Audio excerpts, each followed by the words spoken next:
Hello and welcome back, everyone. You joined me in the office today. Dr. Sears back with another lecture on the BSU MIET 312 Surface Mining Course Project.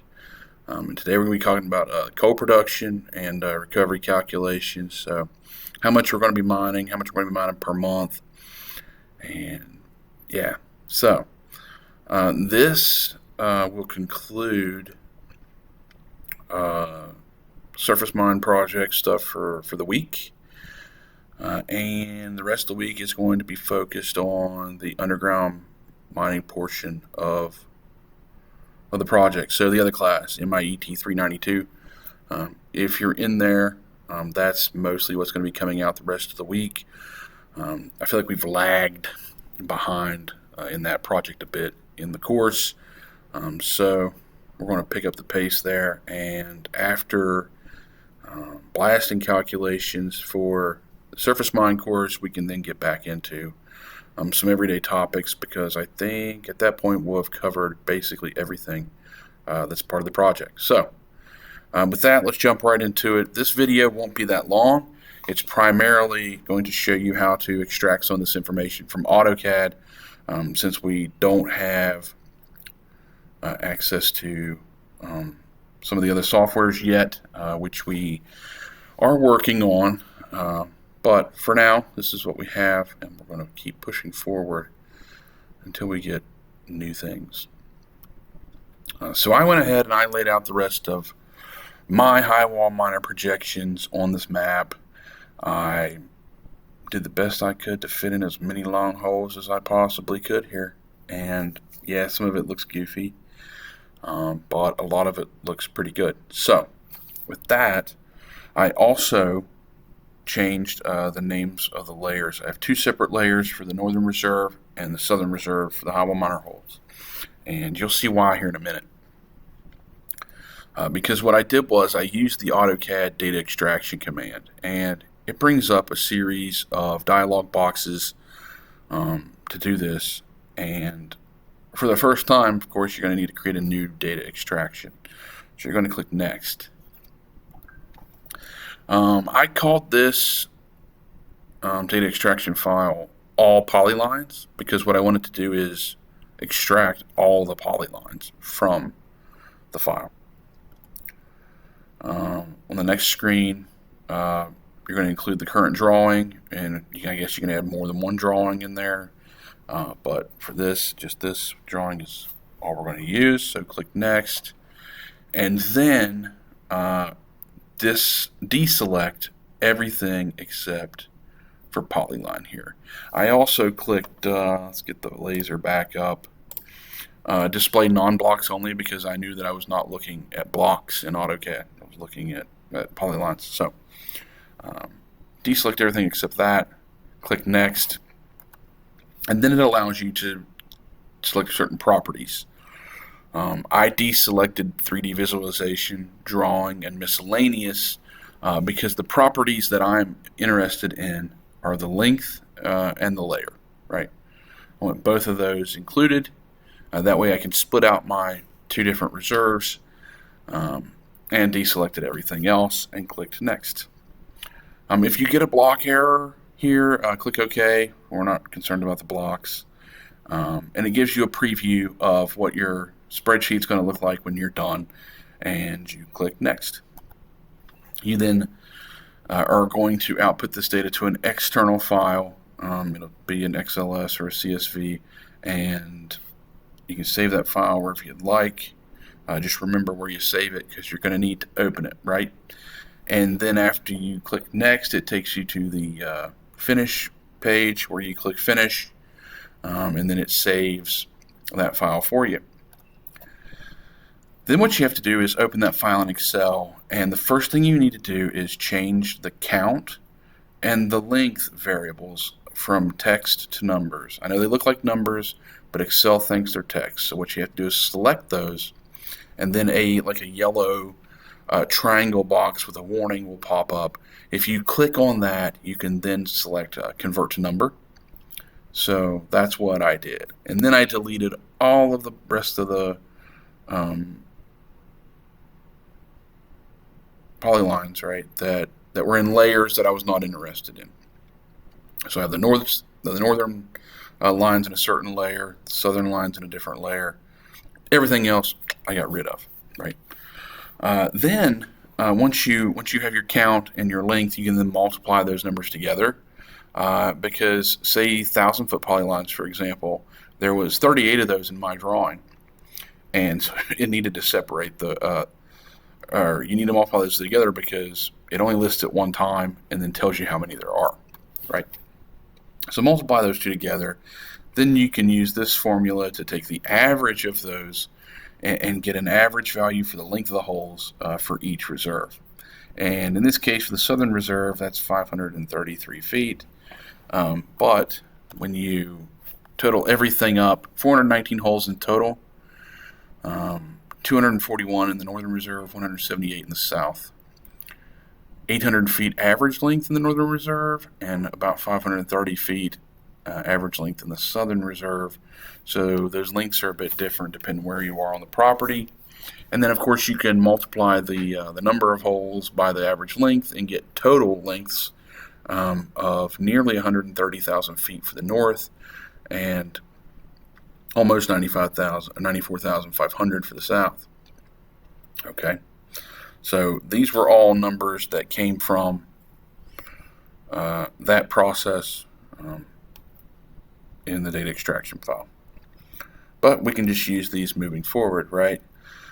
So highwall miner production for the northern reserve, if we have this 129,800 feet, we can multiply that by the width of the hole, right? And then the thickness of the coal. That gives us a volume of cubic feet that we can then multiply by the density, 80, right?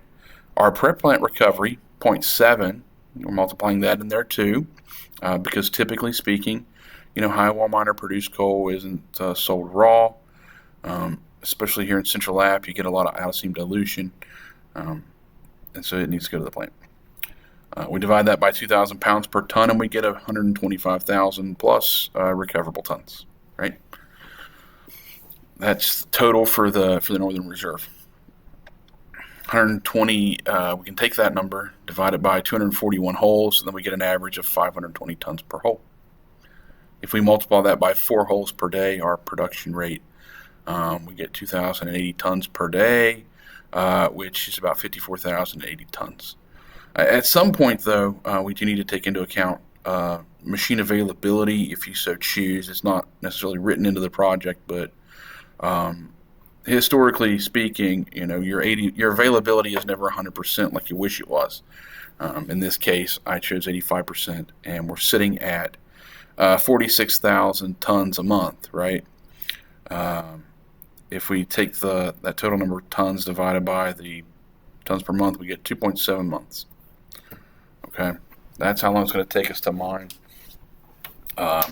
You can also take into account this availability in the daily production as well, because it is there still. So wherever you take that into account, it doesn't really matter, as long as you realize that the machine is not going to be available 100% of the time. So finally, 2.7 months to mine out the top, and we're at 46,000 tons a month. That's probably about reasonable. Superior Highwall Miner claims a minimum of 40,000 tons per month for their contract operations, given that the seam thickness is a little thin here. Yeah, that seems about right. And then we can also calculate how much we're producing from the strip. If you remember in a previous lecture where we looked at the areas and volumes, we calculated there was 108,257 recoverable tons in the Northern Reserve, right?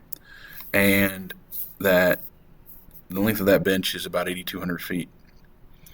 That's compared to nearly 11,000 feet of bench for the Southern Reserve, and that gives us like 13.2 tons per feet, right? And we plan on advancing 100 feet a day of the strip, to keep out ahead of the highwall miner. Our shovel does take into account availability already. We calculated that into when we were determining the the overburden, production, how much we're going to have to move there, and that sort of thing. So I don't think that we have to take that into account again. Either way, we're looking at, when we multiply those, numbers together, 100 feet of advance a day multiplied by the 13.2 tons per foot, we're getting, 34,300 tons per month. When we take the total reserve volume and divide by that, we get to 3.2 months. So it's taking a little bit longer to mine the strip than it does to highwall mine. But we're within about 13 days of each other, so that's not too bad. What you could easily do is, just open up a nice, 200 feet of area or so, which you're going to kind of need anyways, and give yourself a little bit more space there before you get started, and this would work out pretty well.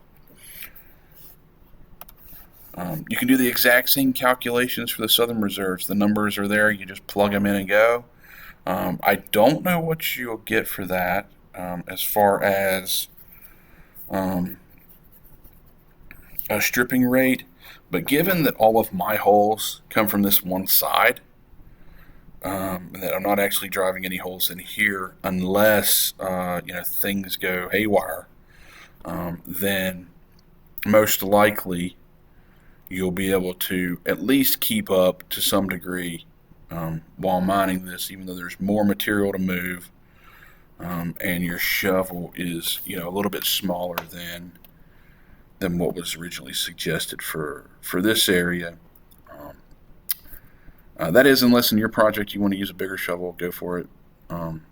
It doesn't necessarily fit the bench width that we calculated. 120 would be really pushing it for a 60/40 size shovel and 785s. Okay, that would be kind of pushing it.